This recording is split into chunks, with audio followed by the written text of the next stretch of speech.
पढ़ते हैं। तो आप एक चीज तो समझ ही गए हैं कि मानव विकास के को दो चीजें जो होती हैं प्रमुख रूप से प्रभावित करती हैं।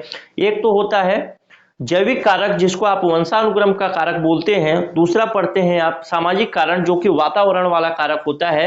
बच्चे को आप जिस माहौल में रखेंगे उसी माहौल में वो सीख जाता है। जैसे हो सकता है कि मेरा जन्म होने के बाद, मेरा जैसे जन्म होता, मैं और मान लीजिए मेरा एक भाई है जो कि जुड़वा है, ठीक है।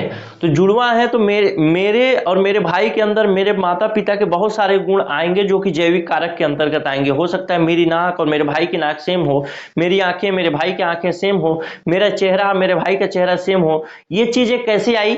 ये चीजें आई मेरे माता पिता के जैविक जो संगठन है उस वजह से। जैविक संगठन मतलब शारीरिक बनावट जो है उस वजह से आई।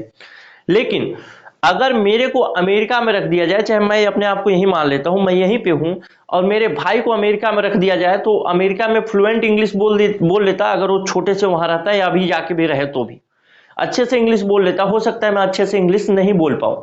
तो ये क्या, ये तो वातावरण की वजह से हुआ ना। केवल यहाँ मेरा और उसका शारीरिक संगठन सेम है, एक ही जैसे दिखते हैं हम दोनों, क्योंकि हम एक ही माता पिता के संतान हैं।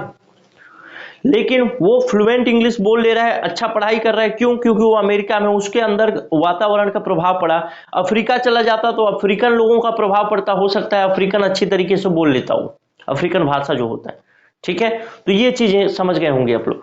देखते हैं पहला ही प्रश्न, मानव विकास को प्रभावित करने वाले प्रमुख कारक कौन कौन से हैं? पहला है जैविक कारक, दूसरा सामाजिक कारक, तीसरा ऑप्शन सी है उपयुक्त दोनों, या ऑप्शन डी उपरोक्त में से कोई नहीं। चलिए, ये प्रश्न तो अभी तक पूछा नहीं गया है, लेकिन हो सकता है कि आपसे टेट के एग्जाम में प्रश्न पूछ लिया जाए, क्योंकि टेट के एग्जाम में सामान्य तौर पे थोड़े आसान स्तर के प्रश्न आते हैं। तो टेट के एग्जाम में प्रश्न आपसे पूछ लिया जाए तो इसको आपको रटने याद करने की जरूरत तो अब है नहीं, जो कि मैं पढ़ा चुका हूं।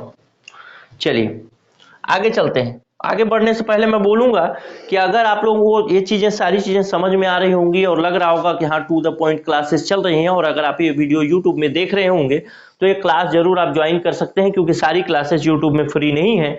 जो लोग क्लास ज्वाइन किए हैं वो जरूर अपने दोस्तों को बता सकते हैं। चलिए आगे बढ़ते हैं हम।